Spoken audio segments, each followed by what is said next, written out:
Anda kembali di Breaking News Metro TV. Pemirsa, Kejaksaan Agung Republik Indonesia telah menetapkan ex-Kepala Badan Gizi Nasional atau BGN Dadan Hindrayana sebagai tersangka bersama dengan mantan Wakil Kepala BGN Sony Sonjaya dan juga Lodewijk Pusung juga sebagai tersangka. Tepatnya pada hari ini, Rabu 3 Juni 2026, setelah melalui rangkaian penyidikan oleh tim penyidik Jampitsus dalam perkara dugaan tindak pidana korupsi penyimpangan tata kelola program makan bergizi gratis atau MBG pada Badan Gizi Nasional atau BGN pada tahun 2025 hingga 2026.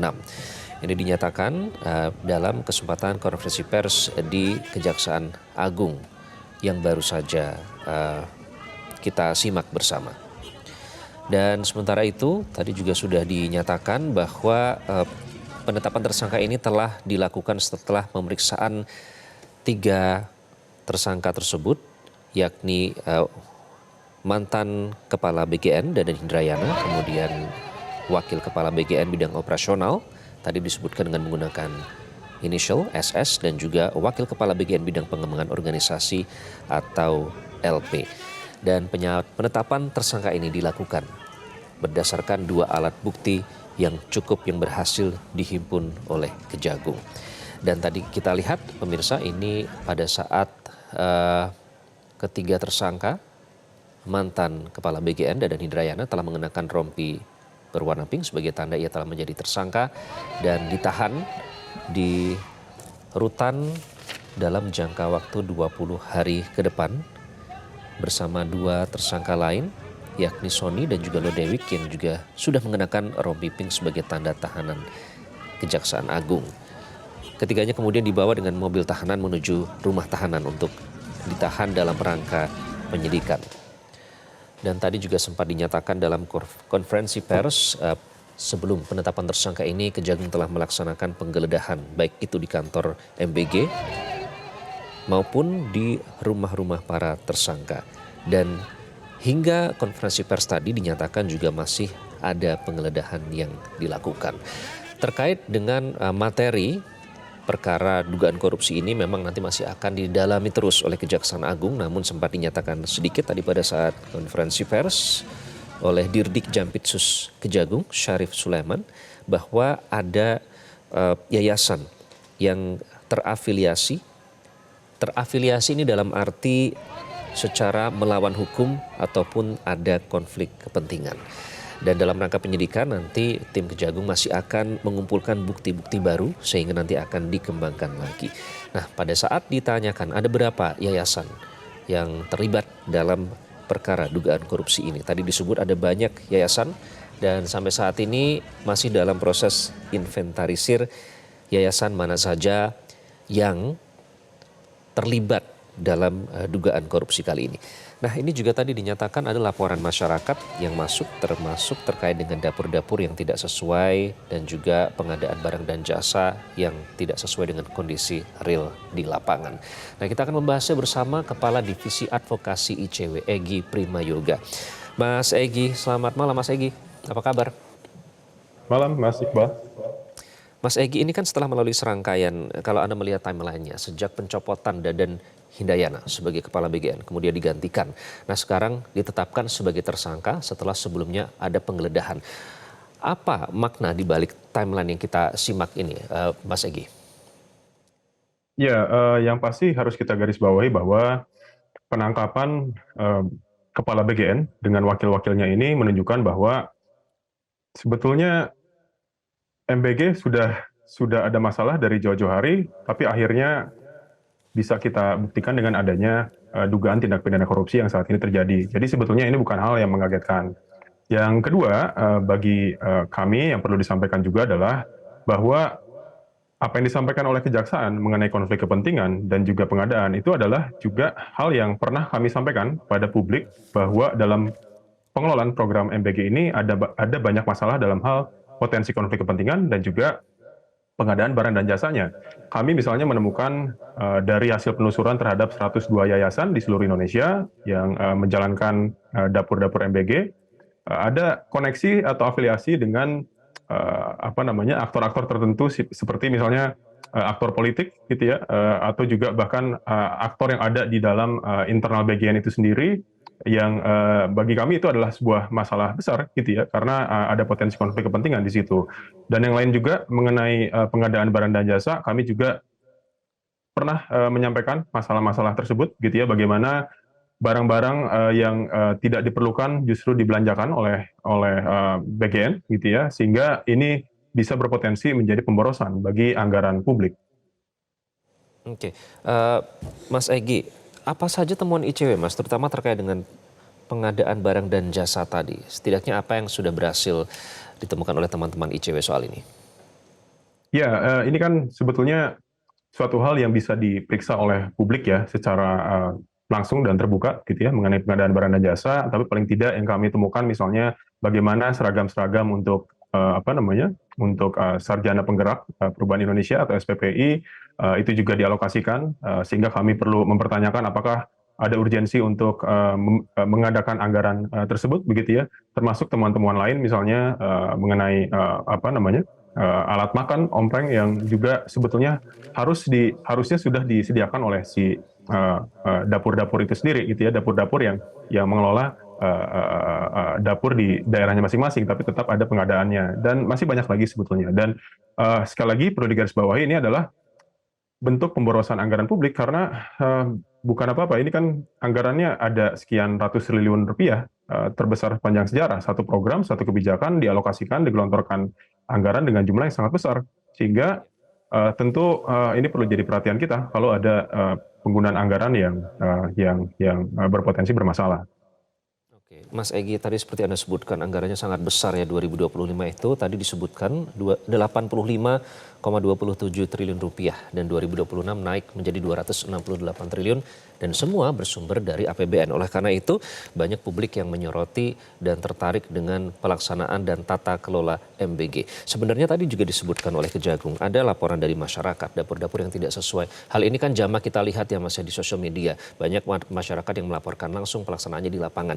Pertanyaannya, ini kan program prioritas nasional, program unggulan yang selalu kalau kita lihat semangat yang selalu diklaim oleh pemerintah, penerima manfaatnya akan sangat besar sekali begitu.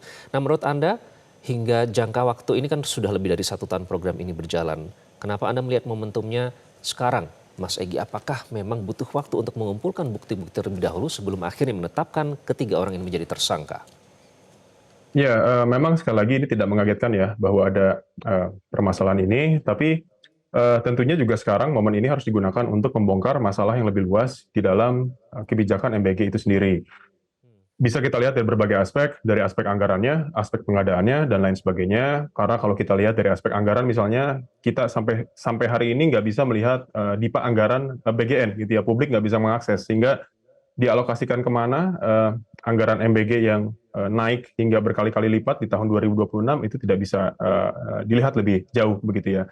Termasuk misalnya juga dokumen kontrak dari pengadaan misalnya, itu harus dibuka kepada publik untuk memastikan bahwa tidak ada penyelewengan-penyelewengan lain di dalam program MBG itu sendiri. Begitu, itu yang menurut saya penting untuk kita lihat. Tapi untuk saat ini sekali lagi, selain juga kita harus menggunakan momentum ini kita sebagai publik, tapi juga aparat penegak hukum semestinya bisa ikut memastikan akan tidak adanya penyelewengan lain di dalam program MBG itu.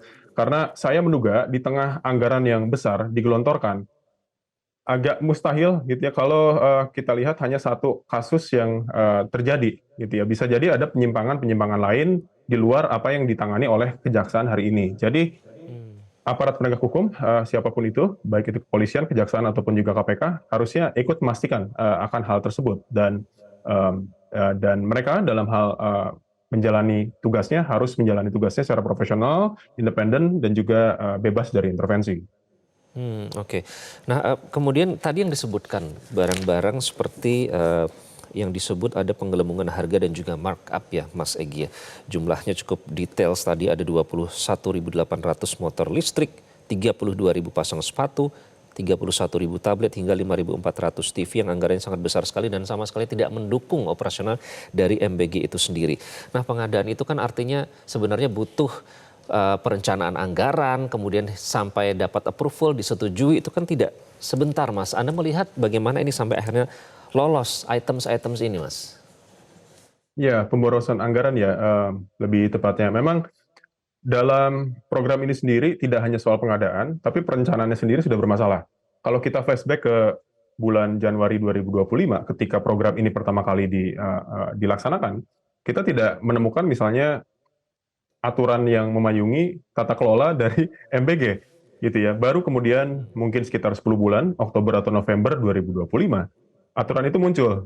Jadi ada 10 bulan gap, jarak gitu ya, program ini terlaksana tanpa adanya aturan yang patut gitu. Jadi ini masalah, menunjukkan bahwa program ini secara pengelolaannya sudah ada masalah. Lalu ketika sekarang misalnya dari sisi pengadaannya saja secara khusus ada masalah yang bisa dikatakan pemborosan anggaran, ini menjadi tidak mengherankan karena memang sepertinya program ini dipaksakan untuk dilaksanakan dengan berbagai masalahnya yang belum muncul di awal, tapi sudah jelek dari desainnya, lalu di tengah-tengah perjalanan juga implementasinya jelek, gitu ya, tapi tetap dipaksakan tanpa ada akuntabilitas yang jelas, gitu. Jadi sekali lagi ini tidak mengherankan, Mas, karena program ini dijalankan secara ugal-ugalan sejak awal, gitu. Saya sekali lagi makanya menduga penyimpangan atau masalah lainnya juga masih ada, dan itu sekali lagi momentumnya harus kita gunakan hari ini hingga hari-hari berikutnya. Oke. Yang juga tadi disebut oleh Kejagung, tadi Anda juga sempat menyatakan sedikit ada 102 yayasan yang diduga terafiliasi ya. Nah, dalam Juknis itu kan sebenarnya yayasan ini memiliki tanggung jawab hukum penuh ya, Mas ya, soal tata kelola atau pelaksanaan program MBG di lapangan secara operasional. Nah, Anda melihat seperti apa celah dari penunjukan yayasan-yayasan ini? Bukankah seharusnya sudah bisa diketahui afiliasinya jika memang tadi disebut terafiliasi dengan ketiga orang yang menjadi tersangka ini? Anda melihat bagaimana dari sejak proses penunjukan hingga yayasan itu ditetapkan sebagai mitra? Ya, ini juga yang kami soroti dari jauh-jauh hari tahun lalu ya, bahwa penunjukan mitra ini semestinya juga didasarkan oleh misalnya pertimbangan kompetensi, kapabilitas. Tidak bisa sembarangan pihak menjalankan dapur MBG. Karena apa? Karena ini juga berkaitan dengan hak atas kesehatan, gitu ya. Kalau misalnya orang yang menjalankannya tidak tidak mampu untuk menyediakan makanan yang layak untuk anak-anak di sekolah, gitu ya, keracunan akan terjadi dan betul terjadi sampai ribuan kasus hingga hari ini, gitu ya. Jadi memang penunjukan itu sayangnya sejak awal tidak didesain untuk menjadi sesuatu yang proper, yang layak dan bisa memastikan si program MBG ini berjalan dengan baik dan bisa menjamin hak atas kesehatan warga, terkhusus anak-anak, gitu ya. Jadi kalau kami semestinya, kalau kami mendorongnya adalah penunjukan mitra ini sekali lagi juga harus patuh pada prinsip-prinsip pengadaan barang dan jasa, yang mana itu juga memikirkan atau mempertimbangkan soal kualifikasi, soal pengalaman, soal kepatutan. Jadi tidak hanya mempertimbangkan soal bagaimana itu kedekatan dengan pengambil keputusan, gitu ya. Ada potensi atau dugaan di situ, sehingga kalau misalnya itu yang terjadi, itu yang dilakukan, saya rasa harusnya program ini tidak akan berbuah masalah seperti sekarang, baik itu perihal keracunan atau juga perihal dugaan tindak pidana korupsi yang saat ini sedang ditangani oleh Kejaksaan Agung. Oke, soal pengambil keputusan, Mas Egy, sebelum contohnya penunjukan yayasan, kemudian juga pengadaan barang dan jasa, itu kan tentu melibatkan proses dan juga banyak orang di situ, melibatkan banyak proses administrasi, melibatkan banyak dokumen, approval. Nah, apakah artinya ini sudah tepat langkah menetapkan dalam hal ini langsung kepala BGN-nya, mantan kepala BGN dan juga wakil kepala BGN yang tentunya berwenang untuk mengambil keputusan, Mas Egy?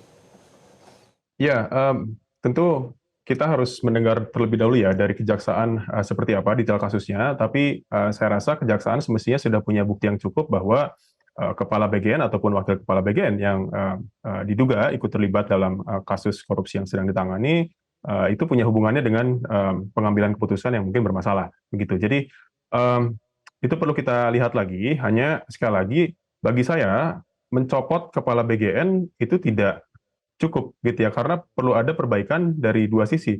Pertama, tata kelolanya yang masih sangat amburadul hingga hari ini, gitu ya. Kedua, bagaimana kebijakan atau program MBG ini digunakan untuk kepentingan politis. Ini yang kedua yang lebih sulit gitu ya. Jadi dengan mengganti kepala BGN 1, 2 kali, 3 kali atau lebih, tapi ternyata yang kedua MBG masih digunakan sebagai alat politik untuk memperkuat atau memperluas dukungan, saya rasa permasalahan-permasalahan berikutnya akan terus terjadi gitu. Jadi hal itu yang perlu kita perhatikan gitu ya, agar program MBG semestinya yang bisa memberikan kesejahteraan bagi warga gitu ya, kesehatan juga bagi warganya. Ini tidak menjadi program yang mubazir, karena sekali lagi triliunan rupiah anggaran publik sudah digelontorkan di program MBG ini. Oke.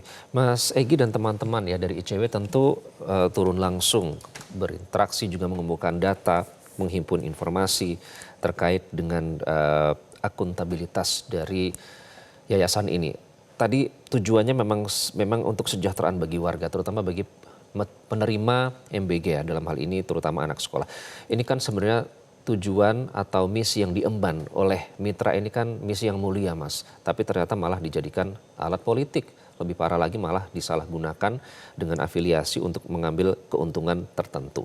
Nah, sebenarnya dari temuan teman-teman di lapangan, apakah indikator bahwa yayasan itu tidak menjalankan sesuai dengan misi dan juknis yang sudah ditetapkan? Apa saja indikator yang sebenarnya bahkan mungkin bisa dibilang terang benderang, Mas Egy?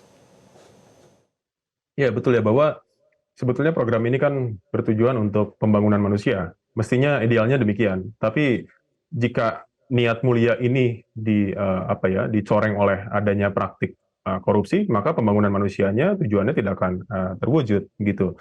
Nah, dalam konteks dapur memang ini seringkali kita temukan juga atau kita mendapatkan informasi bahwa pengelolaannya masih bermasalah, bagaimana itu dijalankan secara asal-asalan misalnya gitu, atau juga yang menjalankan itu bukanlah pihak yang punya pengalaman dalam hal menjalankan delivering foods untuk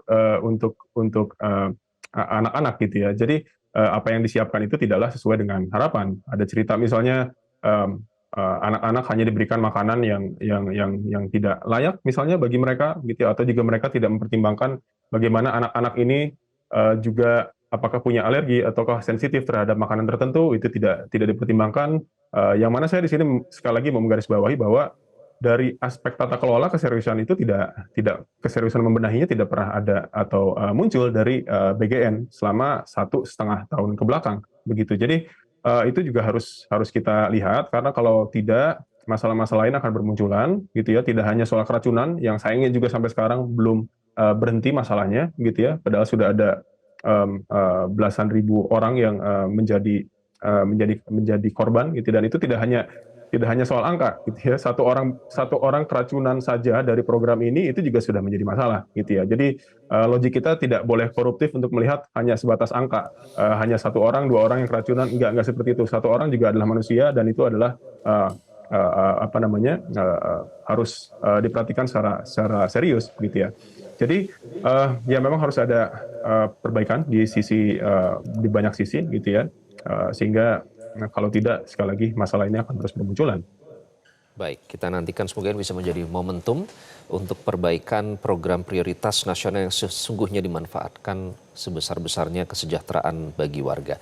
Mas Egy, terima kasih sudah bergabung dengan Breaking News Metro TV. Jelajahi cara baru mendapatkan informasi. Download Metro TV Extend sekarang.